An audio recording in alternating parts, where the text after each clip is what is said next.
జై శ్రీమన్నారాయణం. ఈరోజు వీడియోలో మనం విజయదశమి పండుగ విశిష్టతను మరియు విజయదశమి నాడు శమీ వృక్షంను పూజించడం వల్ల కలిగే ఫలితాలను తెలుసుకుందాం. హిందువులు జరుపుకునే పండుగలలో విజయదశమికి ఎంతో ప్రాధాన్యత ఉంది. ఈరోజు ఏ కార్యమును చేపట్టినా ఆ కార్యక్రమంలో విజయం పొందుతారని ప్రతీతి. ఆశ్వీజమాస శుద్ధ పాడ్యము నుండి నవమి వరకు గల 9 రోజులను దేవీ నవరాత్రులు లేదా నవరాత్రులుగా పిలుస్తారు. ఆ తరువాత వచ్చే దశమినే విజయదశమిగా జరుపుకుంటారు.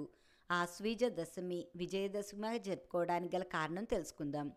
పూర్వము మహిషాసురుడు అనే రాక్షసుడు బ్రహ్మదేవుని నుండి వరాలను పొంది శక్తివంతుడై దేవతలతో యుద్ధం చేసి ఇంద్ర పదవిని చేపట్టెను. అప్పుడు ఇంద్రుడు త్రిమూర్తుల వద్ద వెళ్ళి మొరపెట్టుకోగా త్రిమూర్తుల ముగ్గురి యొక్క తేజమంతా కేంద్రీకృతమై ఒక స్త్రీ రూపంగా అవతరించింది.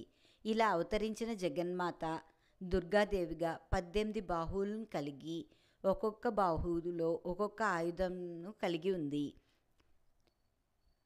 దుర్గాదేవి సింహవాహనం మీద మహిషాసురుడి వద్దకు వెళ్ళి 9 రోజులు యుద్ధం చేసి 10వ రోజు మహిషాసురుని సంహరించి ఇంద్రుడికి ఇంద్ర పదవిని ప్రసాదించింది.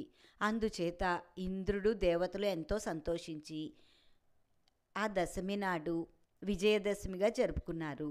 అనగా ఆశ్వీజమాస పాడ్యము నుండి 9 రోజుల పాటు దుర్గాదేవి మహిషాసుడితో యుద్ధం చేసి 10వ రోజు అనగా విజయదశమి నాడు మహిషాసుడిని సంహరించడం వల్ల మహిషాసురుని మర్దినిగా పూజలు అందుకున్నది. అందుచేత ఈరోజు దుర్గాదేవిని పూజించడం వల్ల సకల కార్యాలలో శత్రువుల మీద కూడా విజయం కలుగుతుందని దేవీ భాగవత పురాణంలో తెలియచేయబడింది. విజయదశమి నాడు శమీ వృక్షాన్ని పూజించడం వల్ల కలిగే ఫలితాలను తెలుసుకుందాం. విజయదశమి నాడు శమీ వృక్షాన్ని పూజించే ఆచారం మనందరికీ తెలిసిందే. శమీ వృక్షంను జమ్మి వృక్షం అని కూడా అంటారు.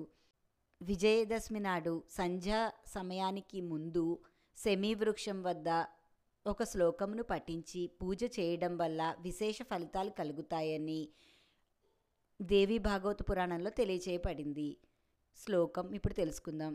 శమీ శమయతే పాపం శమీ శత్రు నివారిణి అర్జునస్య ధనుర్ధారి రామస్య ప్రియదర్శిని. ఈ శ్లోకంను శమీ వృక్షం వద్ద పఠించి శమీ వృక్షంను పూజించడం వల్ల శత్రునాశనం కలిగి సకల శుభాలు కలుగుతాయని తెలుస్తోంది.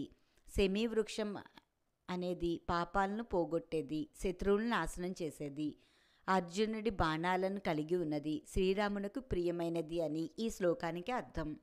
త్రేతాయుగంలో శ్రీరాముడు రావణాసుడితో యుద్ధం చేసే ముందు విజయదశమి నాడు శమీ వృక్షం కింద ఆదిశక్తిని పూజించి యుద్ధంలో విజయం సాధించాడు.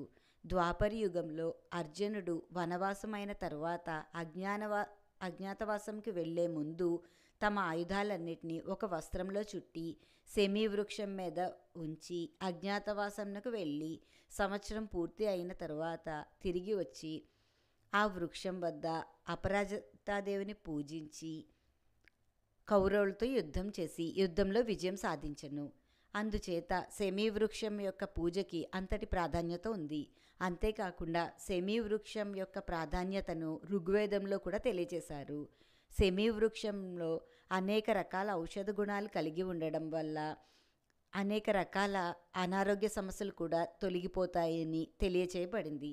అందుచేత విజయదశమి నాడు శమీ వృక్షంని పూజించడం వల్ల అన్ని కార్యాల్లో విజయంతో పాటు ఆరోగ్యము ఆయువు కలుగుతుందని కూడా పురాణాల్లో తెలియజేయబడింది. ఈ వీడియో మీకు నచ్చితే నా వీడియోని షేర్ చేయండి, లైక్ చేయండి.